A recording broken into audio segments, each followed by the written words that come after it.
Hi guys, good afternoon. So இதையும் serial review பார்க்க எல்லாம் ரெடி ஆகிட்டீங்களா?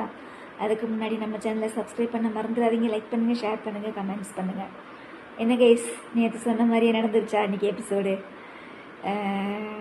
கண்டிப்பாக ஆதி வருவான்னு நான் சொல்லியிருந்தேன் இல்லைங்களா?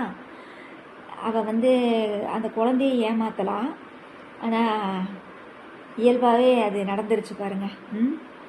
இவள் ஆதித்யா அடம் பிடிப்பான், நான் அப்பா கூட தான் பிறந்தநாள் செலிப்ரேட் பண்ணுவேன் அப்படின்னு சொல்லி அப்பாவை இப்போயே வர சொல்லுமா அப்படின்னு சொல்லுவான். சொல்லுங்காட்டி அவள் ஃபோன் பண்ணுற மாதிரி பாவலா பண்ணுவான், சரியா? ஆனால் ஆதி அந்த கோயிலில் இருப்பான். அப்புறம் 2 பேர் மாலை மாற்றுவாங்க.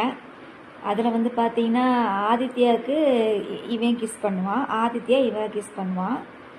தமிழ் பாப்பா தான் ஆதிக்கு கிஸ் பண்ணுவான் அப்பான்னு சொல்லி. ஆனால் அவன் தமிழை கிஸ் பண்ண மாட்டான். நீங்கள் அதை கவனித்து பாருங்களேன். டேய், முதல்ல உன்னை அப்பான்னு ஏற்றுக்கிட்டதே அந்த புள்ள தான்டா. இன்னைக்கு உனக்குன்னு ஒரு குழந்த வந்தோடனே அந்த புள்ளைய ஒதுக்குற பார்த்தியா? ஏன் நீ கிஸ் பண்ண என்ன குறைஞ்சி போயிடுவியா? நீங்கள் அதை நோட் பண்ணுங்கள் கைஸ். கண்டிப்பாக நீங்கள் நோட் பண்ணியிருந்தீங்கன்னா உங்களுக்கே கோவம் வரும் அந்த சீன். நீங்கள் ஆதித்யா மேலே கண்டிப்பாக கோவப்படுவீங்க. இவங்க 2 பேரும் கிஸ் பண்ணாங்க, அப்பாவும் பிள்ளையும். தமிழ் யார்? தமிழ் உன் புள்ள தானே. அந்த புள்ள தான் அப்பான்னு சொல்லி உனக்கு கிஸ் பண்ணுமா? ஏன் நீ மகன் சொல்லி கிஸ் பண்ண வேண்டியதானே? உன் பையனுக்கு மட்டும்தான் கிஸ் பண்ணுவியா மிஸ்டர் ஆதி? அதுக்கப்புறம் என்ன நடக்குது? அதுக்கப்புறம் கதையெல்லாம் வேறு ஒன்றுமே இல்லை கேஸ். என்னமோ மீனா அது ஒரு புள்ள பூச்சி, விவரம் தெரியாமல் யார் பொண்டாட்டியே அவகிட்டே உதவி கேட்டுக்கிட்டு இருக்கு, லூசு பக்கி. அது ஒரு கூமுட்டை, எல்லா நடத்துலையும் ஒரு கூமுட்டை. இந்த நடத்தில் மட்டும் 2 கூமுட்டை இருக்குது. இன்னொன்று மீனா ஒன்று, இன்னொன்று பாரதி ஒன்று. அவ்வளோதான் கேஸ். அதுக்கப்புறம் என்ன நடக்குது? மீனா ஆதித்யா செல்லுக்கு ஒரு மெசேஜ் வந்துச்சு. அந்த மெசேஜை பார்த்துட்டு தான் ஆதி வேகமாக கிளம்பி இங்கே வந்தாப்புல அப்படின்னு சொன்னா பார்த்தீங்களா? அப்போ அந்த மெசேஜை யார் அனுப்புனான்னு சொன்னோடனே இவருக்கு டவுட் வந்துருச்சு. என்ன டவுட்டு? யார் மேலே டவுட்டு வரும்? கண்டிப்பாக லட்சுமி அம்மா மேலேயும் பாட்டி மேலேயும் தான் இவளுக்கு டவுட்டு வரப்போகுது.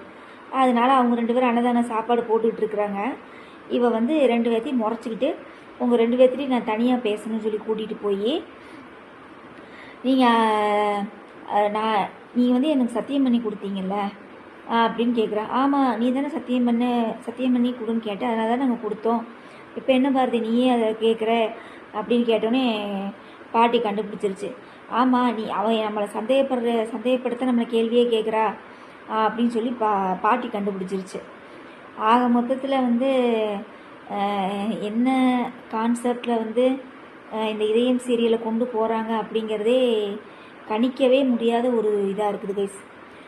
எனக்கு தெரிஞ்சு இவ பிள்ளைகளுக்கு அப்பா வேணும்னு நினைக்கிறாளா, இல்லை இவங்க கூட சேர்ந்து வாழணும்னு நினைக்கிறாளா, இல்லை இவனை விட்டு போட்டு தனியாக பிள்ளைகளோடு போய் நம்ம வாழ்ந்துடலான்னு நினைக்கிறாளா? ஒன்றுமே தெரியல. எனக்கு தெரிஞ்சு மித்ராவை பற்றி ஆதிக்கு உண்மையெல்லாம் தெரிஞ்ச வந்தாலுமே மித்ரா விட்டு ஒதுங்கிடுவான். ஆனால் இவங்க அம்மா சாவுக்கு இவ தான் காரணம்னு சொல்லி அந்த டைரி கிடச்சிருச்சு அப்படின்னு. அந்த டைரியில் அவன் என்ன எழுதுறான்னு தெரியல. பாரதிக்கு ஃபேவராக எழுதியிருந்தான்னா பிரச்சனை இல்லை.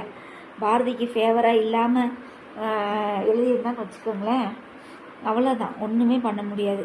ஸோ கதை எதை நோக்கி போகுதுன்னே கணிக்க முடியாத ஒரு சூழ்நிலையாக இருக்குது. அவ்வளோதான் கேஸ், இதயம் சீரியல் அவ்வளோதான், வேறு ஒன்றுமே இல்லை. இன்றைக்கி எபிசோடு அவ்வளோதான் போச்சு. மீனா ஆதித்யா ஃபாலோ பண்ணி வர்றாப்புல. இங்கே ஆதி பர்த்டே செலிப்ரேஷனுக்காக கோயிலுக்கு வந்திருக்காப்புல. ஆதிக்கும் பாரதிக்கும் ஒரு பெரிய ஒரு கான்வர்சேஷனே நடக்குது. நீ என்னத்தையோ பேசிட்டு போ, நான் உம்மனா மூஞ்சி ஏட்ட தலையை குடிஞ்சிட்டு தான் நிற்பேன் அப்படின்னு நின்றுக்கிட்டு இருக்காப்புல. அதுக்கப்புறம் என்ன நடக்குது? ஆதி கரெக்டாக சொல்லிட்டான், நான் ஆதித்யாவோட நான் பர்த்டே செலிப்ரேட் பண்ணிட்டு தான் நான் போவேன் அப்படின்னு சொன்னோன்னே, சரி இப்போ என்ன உங்களுக்கு என்ன ஆதித்யாவோட பர்த்டே செலிப்ரேட் பண்ணணுமா, செலிப்ரேட் பண்ணுங்க அப்படின்னு சொல்லிவிட்டு அவளும் பர்மிஷன் கொடுத்துட்றாப்புல. கொடுத்த உடனே எல்லாம் ரொம்ப ஹாப்பி ஆகிடுறாங்க. ஆனால் ஆதித்யாவுக்கு மெசேஜ் பண்ணது தான் யாருன்னு தெரியல. எனக்கு தெரிஞ்சு ஒன்று பாட்டியாக இருக்கணும், ஏன்னா 2 பேரோட ஃபோனையும் வாங்கி தான் சுவிட்ச் ஆஃப் பண்ணிட்டால. அப்போ யார் பண்ணியிருப்பான்னு தெரியல. ஒருவேளை ஆதித்யா பண்ணியிருப்பானோ?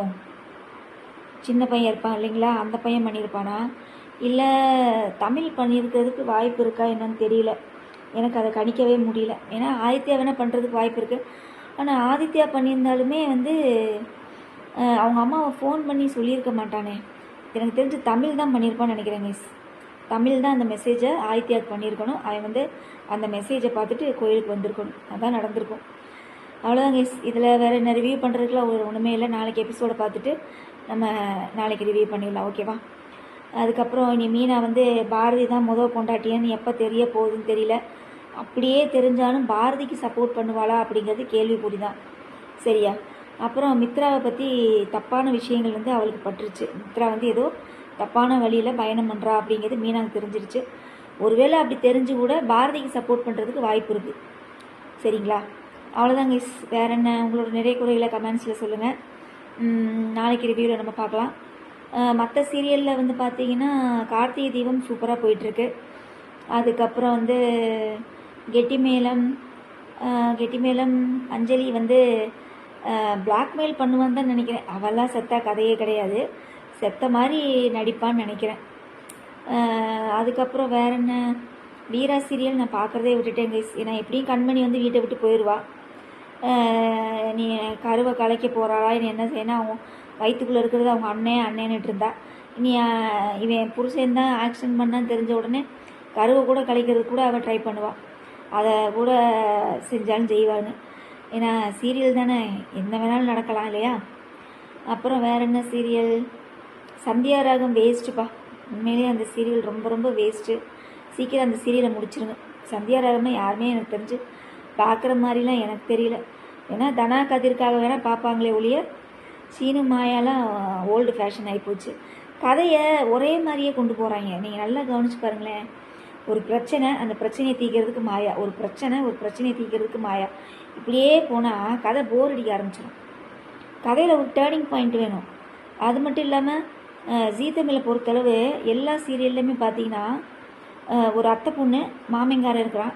அத்தை பொண்ணு மாமங்காரனை விரும்பிக்கிட்டே சின்ன வயசுலேருந்து வாழ்தாமா. இவங்க இடையில போய் எவ்வளோ ஒருத்தையை லவ் பண்ணிட்டு வந்துடுறாளுங்க. அப்புறம் அந்த அத்தைக்கார பொண்ணுங்க எல்லாமே வெள்ளியாயிருதுங்க. இதுக்கு எக்ஸாம்பிள் நான் சொல்கிறது வந்து மௌனம் பேசியதே ஒன்றுங்களா.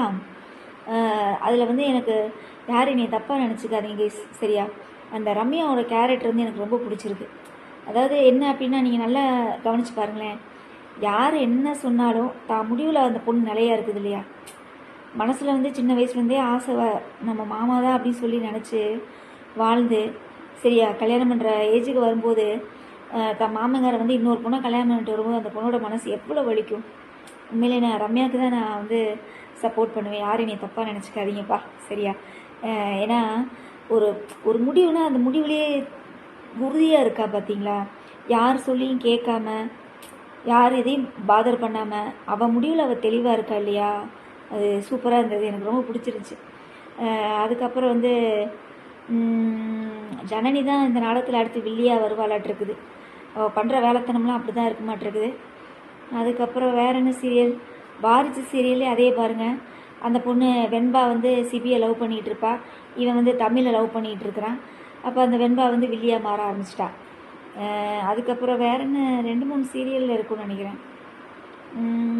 இங்கே அதே மாதிரி மாயா சீனு ஏற்கனவே ஹஸ்பண்ட் ஒய்ஃபு. சீனுக்கு கல்யாணம் ஆனது தெரியாமல் அவள் சாரு வந்து ஆசைப்பட்டுட்டு இருக்கா இல்லை பார்த்தீங்களா? அப்போ எல்லாமே ஒன்று அடுத்தவன் புருஷனுக்கு ஆசைப்படுறாளுங்க, இல்லைன்னா அடுத்தவன் பொண்டாட்டிக்கு ஆசைப்படுற மாதிரி தான். நீ சீரியல் எடுக்கலை, நீ அதையும் எடுத்துருங்கடா, வேலை முடிஞ்சுது, அந்த மாதிரி தான் இருக்குது. அதுக்கப்புறம் இந்த மாதிரி அத்தை பிள்ளைகளை ஏமாத்துற மாதிரி இருக்குது. ஆக மொத்தம் எல்லா சீரியலுமே பார்த்தீங்கன்னா ஒரே மாதிரி தான் இருக்குது. ஓகே டன், நீ என்ன நடக்க போகுதுன்னு தெரில, வெயிட் பண்ணி பார்க்கலாம். அப்புறம் வாரிசு சீரியலில் சிபி வந்து தன் காதலை சொன்னார், ஆனால் அதில் உண்மை இல்லை. உண்மையான காதலை வெளிப்படுத்தும் போது இந்த மாதிரி இருக்காது, அது வேறு மாதிரி தான் இருக்கும். ஆனால் சிபி நடிக்கிறான் அப்படிங்கிறது வந்து தமிழ் கண்டுபிடிச்சிட்டா நல்லாயிருக்கும். நீ தமிழ் ஏமாறுவாளோ ஏமாற மாட்டாளோ ஒன்றும் தெரியல.